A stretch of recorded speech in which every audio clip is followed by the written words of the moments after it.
बढ़ाओ। ये उन लोगों के प्रयास से 400 से बढ़ के 1100 पहुंचा है। मैं तो यहाँ क्षेत्र में लोगों से काम कर रहा हूँ और वहीं से लेकर खर्चा भी करता हूँ। खर्चा करने के बाद वो स्थिति है। किस संकल्प के साथ चुनाव मैदान में आया? संकल्प बड़ा साफ है जी। मैं देखिए भाई, हम लोग बिना लक्ष्य तय किए ना घर से निकलते नहीं हैं। पिछली बार संकल्प था भीख नहीं, अधिकार चाहिए, गाँव की सरकार चाहिए। तो कुछ अधिकार मिले और गाँव की सरकार के लिए नीतिगत निर्णय कराने में हम लोग सफल हुए। इस बार है कि जो नीतिगत निर्णय हुए हैं वो धरातल पर उतरे और जो लोग काम करते हैं उनके उनके उनके भी सम्मान का अधिकार का काम हो। तो इस बार बड़ा सिंपल है, पंचायतों को मिले उनकी सरकार, वो कागज में न रहे, धरातल पे आए और वेतन पेंशन में मिले अब की बार, ताकि हमारे जो जनप्रतिनिधि हैं, जैसे जनता के चुने हुए जनप्रतिनिधि तो सांसद और विधायक भी होते हैं, लेकिन उनको मिलता है वेतन पेंशन भत्ता। और ये जनप्रतिनिधि जो है इनको तो अब तक तो अधिकार ही नहीं मिला था। पहली बार अधिकार मिलने की दिशा में काम शुरू हुआ है। तो अधिकार पहुंचाना है इन तक और फिर इनका वेतन पेंशन सुनिश्चित करना है। ये अगले 5 साल का मेरा यही एजेंडा है। आरजेडी प्रत्याशी बोले कि निर्दलीय प्रत्याशी से हमारा टकराव है।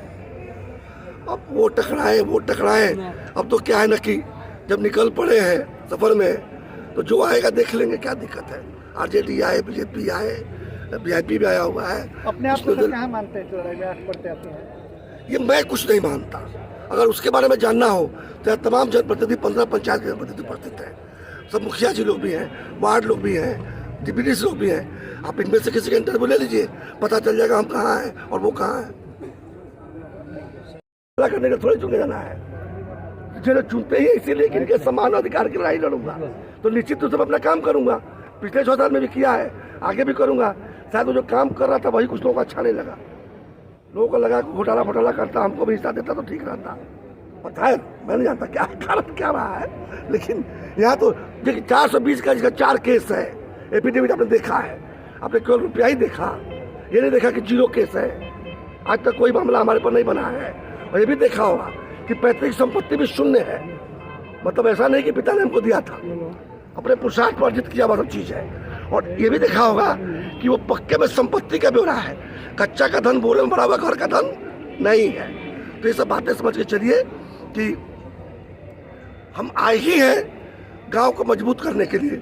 और गांव को मजबूत करना है तो पंचायती राज व्यवस्था को मजबूत करना होगा आपको। और पंचायती राज व्यवस्था को मजबूत करना होगा तो ये लड़ाई सड़क से लेकर सदन तक लड़नी पड़ेगी। सर, भाजपा शासन की बात आ रही है, पार्टी से निष्कासन तो होना ही था ना। इसमें बात आ रही क्या है? तो मैं तो तब से इंतजार कर रहा था, क्या बात है, अब तक नहीं आया। एचडी थोड़ा नीचे कीजिए। तो आ जाना चाहिए था, लेकिन नहीं आया अभी तक। आज अभी मिला है, ठीक है। लेकिन आपने तो कहा था कि जीत के बाद भी संभव है कि हम मैंने उसी कभी नहीं कहा था विचारधारा कि से रहें। विचारधारा नहीं छोड़ूंगा। जहाँ तक सेवा की भावना वाला विचारधारा है, विकास का विचारधारा है, सबका साथ का विचारधारा है, वो तो मेरे खुद ही मेरे डीएनए में है। भले भाजपा भी कहती है, लेकिन मेरे डीएनए में है वो। और रहा सवाल पार्टी में ज्वाइन करने का, तो अभी उसका ऐसा कोई मैं सोचा ही नहीं। कोई निर्दल से अच्छा कोई दल नहीं होता। न मुँह सीलता है, न हाथ बढ़ाता है, न किसी मैंने अनुचित बंधन में फंसते हैं। पार्टी में जाने के बाद क्या होता है, अनुचित बंधन में फंस जाते हैं। सरकार के जिन कामों की आलोचना करनी चाहिए वो भी नहीं कर पाते हैं। सराहना कर निर्दल रहने का मतलब क्या हुआ? अच्छे काम होंगे उसकी सराहना करूंगा, और बुरे काम जो पसंद नहीं आएंगे उसकी आलोचना करूंगा। और अगर कोई चीज़ ऐसा होगा जो कि हमारे लिए स्वीकार करना संभव ही नहीं है तो उसके खिलाफ आंदोलन भी करूंगा। तो निर्दल होने का एक फ़ायदा होता है कि आप जनता के दल में होते हैं, अपने जनप्रतिनिधियों के दल में होते हैं, उस सरकार में बैठे हुए गलत सही करने वाले के दल में नहीं होते हैं। ये तो बहुत अच्छा है। जीत के प्रति क्या में कहेंगे? ये दिखाया गया है कि 1100 करोड़ से अधिक की संपत्ति के मालिक आप हैं, फिर ये राजनीति में क्यों? देखिए, ऐसा है कि हमारा तो समझना है कि जिनका पेट भर गया उसको राजनीति बनाना चाहिए। खाली पेट लोग चले जाते हैं, राजनीति को धंधा बना देते हैं। राजनीति धंधा का चीज़ नहीं है। राजनीति जो है सेवा का एक माध्यम है।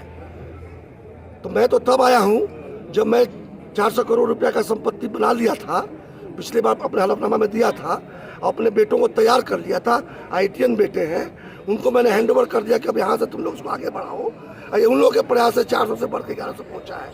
मैं तो यहाँ क्षेत्र में लोगों से काम कर रहा हूँ और वहीं से लेकर खर्चा भी करता हूँ। खर्चा करने के बाद वो स्थिति है। तो बात यह है कि देखिए, मेरा तो ये मानना है कि राजनीति में ऐसे लोगों को आने की जरूरत है। देखिए, हमारे वैदिक काल में ना 50 साल की उम्र के बाद वानप्रस्थ हुआ करता था। वानप्रस्थ किस लिए होता था कि जब अपने गृहस्थी कर ली, अपने बच्चों को बड़ा कर लिया, तो अब जाके वन में जाके शिक्षण और शैक्षणिक काम कीजिए। लेकिन आज के ज़माने में वन तो रहे नहीं, अब ग्राम और शहर रह गया।